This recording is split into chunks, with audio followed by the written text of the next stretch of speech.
being busy is overrated. And a lot of people rest on being busy as some kind of badge of honor, like getting minimal sleep is some kind of heroic feat. Is it All you not? are doing, Actually, after all, those who toil at nights yeah. are the ones who And become more successful. this is what they say: work while they sleep. No, no, no, no, no. 2024, get your sleep. Get your seven Sleep hours while of they sleep sleep. every day. Don't listen to those motivational speeches of not sleeping. Sleep is Go one day without sleep and start to see what happens to your body. It affects so many things in your life, your alertness, your cognitive skills, your fitness levels, your motivation, your energy levels. In fact, if you are not sleeping enough, for those of you out there who are trying to lose weight, lack of sleep releases cortisol into your body, which means you start storing fat, which means you actually put on weight when you don't sleep. Your body is under stress, which means you are putting on weight from not sleeping. You become very Mm. unhealthy. So, if you are thriving on a limited amount of sleep each day, it's essential that you start to look at it as investing in yourself. Simplify your self care. Okay. Self care doesn't have to be going to a spa and doing all these magnificent things that involve a lot of money.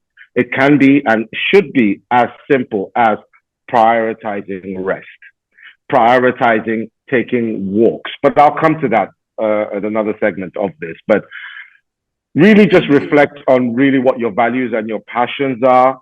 Um, Identify what it is you're trying to achieve and understand that it all starts with your personal wellness. Okay? If that's not in check, everything else starts to fall apart.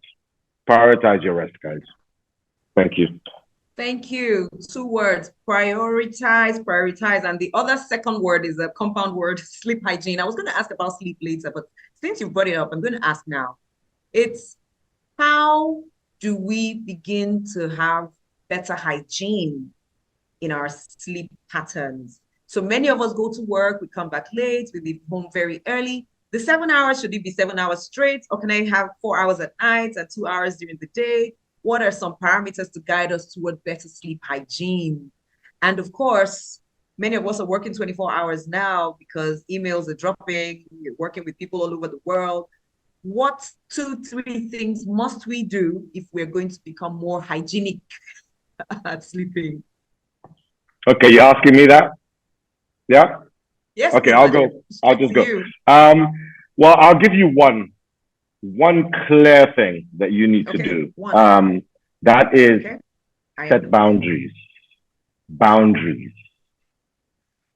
Very, very important. Boundaries. Setting boundaries is it's challenging. No is a complete sentence. Learning to say no.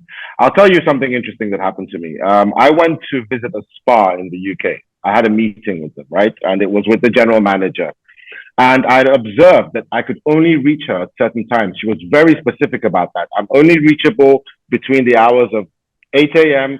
to 12 p.m., then from 2 p.m. to 5 p.m., and then from 7 to 8. And that's it. You can't reach her. It doesn't answer anybody, except, of course, her immediate family. And I asked her, why? I mean, I kind of had an idea why, but I wanted to hear it from her. And she said that I burnt out. I burnt myself out and I had to take control of my own time, knowing when I'm resting. So when it is bedtime, it is bedtime. So you've got to make decisions at bedtime. There's no point in telling me I'm not sleeping enough when you're binge watching Netflix till 3 a.m. You're not helping yourself, or you're pressing your Many phone. people guilty here. You are what they call it doom scrolling, where you're literally just lost in social media for 2 hours till 2 a.m. and then you're complaining that you're not sleeping enough. Set yourself up for sleep. Half the reasons behind things like insomnia are, of course, people going through issues, people going through stress, but also the choices that you're making. If you're not turning out your lights, setting your room to a temperature that you know is comfortable for you. And to be fair, not everybody can achieve this because, our people here don't always give us light. We understand that. But Yes, you do yes. what you can to set yourself up for sleep. turning off devices, turning off that blue light that's affecting you, turning off television, okay? Restricting communication at bedtime. If you've got messages coming in, you start to set these boundaries around yourself. People around you will start to conform to these boundaries. People will start to know that I don't take calls after 10 p.m. I don't reply emails after 10 p.m. You know, you set yourself these boundaries. You tell the people that matter to you, this is my new regime because my sleep now is a priority. That, I think, is a great step to be able to start to manage or take control of your own sleeping habits, sleep hygiene. Look, 2024, that's one thing. If that's one thing you're going to do, do that. Thank you so much. To those who are listening, who joined us, I think the chats are enabled now. I hope so. I hope the chat, try the chats. Let's see if the chats are enabled now. I think so, because we've seen some messages in there. I want you to comment on something you've just taken away from this conversation. What is that one word you've taken away from what has been said so far? We need to be sure that you are following us. And if you've been guilty of anything said so far, please write guilty in the chat. If you're repenting, please write, I repent in the chat right now. That might not be a New Year resolution, but it's a New Year repentance. And it's our prayer that you would stay repentant. So, Kate, I have one question. I know you did mention the word moderate, but let's dig deep a little bit, especially since I already mentioned something about alcohol, tobacco, and all of that. Now, some people have simple pleasures, a little glass of Baileys every now and again, some extra decadent muffin, chocolates with fudge in it. Where we want to go on the long journey of a healthier life. We want to do it for life. We're not trying to lose weight or anything. So is something forbidden, or can I indulge? What is too much? What is just enough? Where do I know that I'm living my common sense to dirty lifestyle, whether it's dirty December, dirty March, dirty June? Let me just pick you of what Maje said, boundaries. I'll go on to say that boundaries saves lives.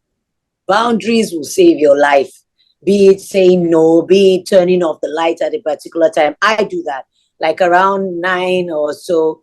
I calculate 7-8 hours because I'm up at 5:15, 5:20. That's when I get up and get ready to go to the gym. So I calculate that time and I make sure at least 6 to 7. If it's too small, 6. Well, it has to be at least 6 to 8 hours of sleep. When people talk about diet, I don't see it as, I don't like it because that means you're giving yourself heart attack because you're trying to keep away from something you love. You can have treats. I mean, you can have all your healthy food from Monday to Friday. Then Saturday, you just have that little treat. Maybe a slice of pizza, that muffin you were talking about, Joy. It's a treat. It's a treat. It's a treat. I call it a treat because don't put yourself under pressure. It's taking you all this time where you've indulged, you've had soft drink, minerals, all the sugar and everything. You are not going to get rid of it in months. It's going to take time. So don't, like Maggie said, set yourself up for disappointment. Put yourself on a pedestal so high that you're going to fall off. You start by reducing. I mean, I'm the ambassador for a drinks company, but they send me all their products. Now, what I did was send me more water, reduce the soft drink that comes to me. And they listen. So I have more of the water, still have some of the soft drink, which I take once in a while. It can be there. And I'll just be looking at it, more of the water. So that is my deliberate boundary to the excesses. So a bit of this and that, but you see people, I mean, I see buffet. I don't know if you saw my video one time that I was talking about the buffet. Like, come on, okra with cake? No, okay. I see it as a treat, not a cheat. And maybe a glass here or two is fine.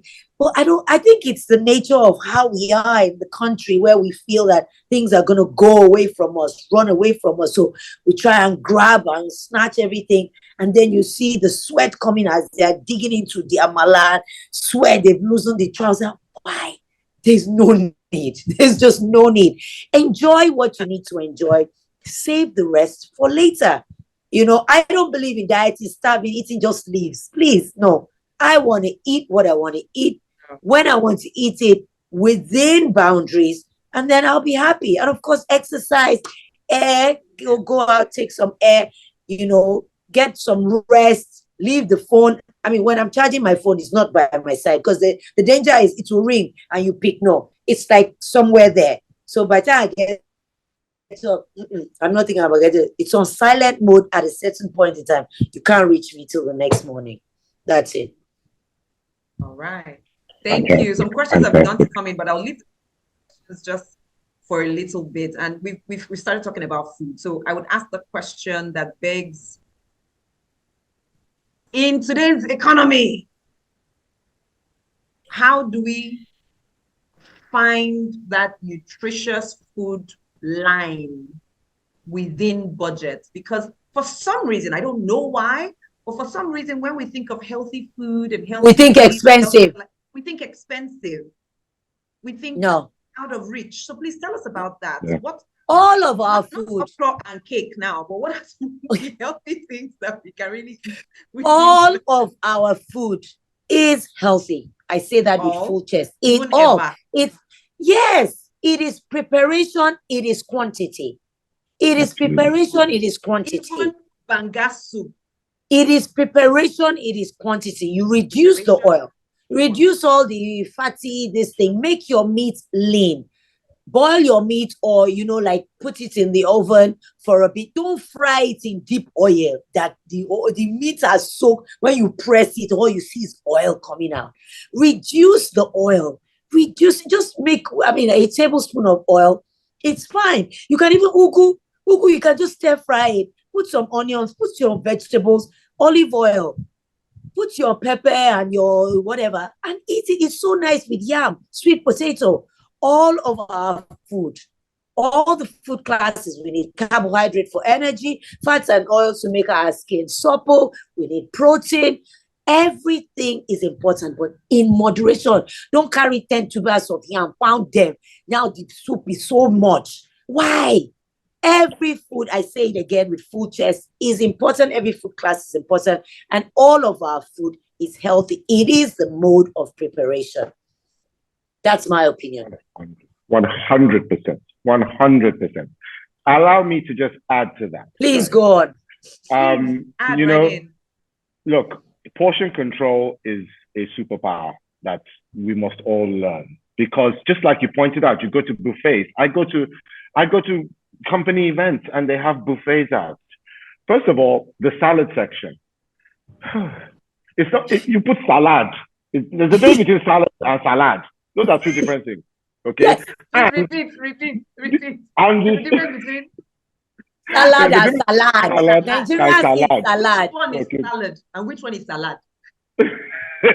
Salad has all sorts of chicken, egg, all things in it that really just take away, and the dressing on top. Look, the point is that the salad section is always full. Nobody eats from the salad section. Everybody goes and they eat their swallows and everything. But what's even more disturbing is the sheer volume of food that people carry. People will go for lunch, because usually, especially in the workforce, lunch is the first meal of the day for a lot of people. Okay, and they end up eating more than is required. So they will pack their plate with food, and then their productivity levels drop after lunch because you cannot function. If your food is making you tired, you're eating the wrong food. If your food is making you sleepy, you're eating the wrong food. Food is medicine. The wrong quantity, yeah? The wrong food, the wrong balance, the wrong quantity. Food energizes you. Yes. Food is medicine. Okay? And if you can approach it like that, I'm not saying that you should lick an apple for lunch and say, yeah, okay. You're not going to be okay. Okay? What I'm saying is, you manage your portions correctly. Half the rice that you're eating, you do not need to eat it, because you may be making one mistake. You may not be hydrating enough. So many of us are not hydrating enough. I've heard people say they don't even like water. It's bitter. It has no taste. I say to these people, this is nature's medicine.